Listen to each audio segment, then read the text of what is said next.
Во врвот на СДСМ и ДУИ скоро и да нема политичар кој не е корумпиран. Па поради тоа, тие нема да издржат и да го дотераат мандатот до крај, вели потпредседателот на ВМРО ДПМН Александар Николовски во интервју за Република.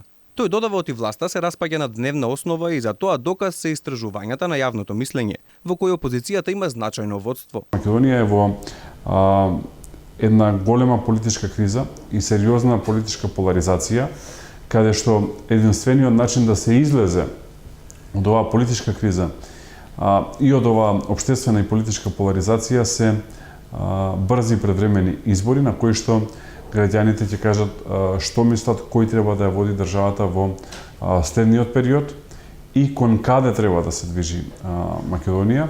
Дали треба да се движи кон продолжување на криминалот и корупцијата кои што секојдневно гледаме еруптираат во врвот на СДСМ и на ДУИ, или треба да се движи кон воспоставување на една силна битка со криминал и корупција и функционална правна држава. Тоа се двете разлики, двата концепти кои што ќе се судрат на избори, а се надевам дека тие избори ќе се случат ден поскоро и час поскоро. Во интервјуто Николовски се осврна и на уставните измени, за кои потсетува дека францускиот предлог пристигна во Скопје пред 1 година.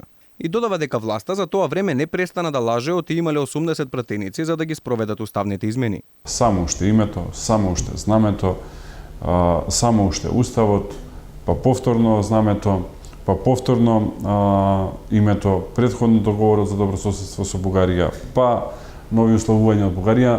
На луѓето животот им почина, животот им помина во само уште ова, само уште ова.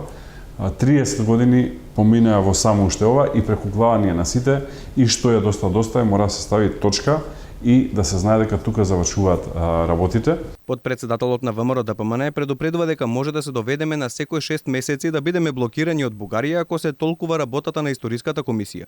И смета дека единственото решение се цврсти гаранции оти Бугарија ќе ја напушти политиката на вето.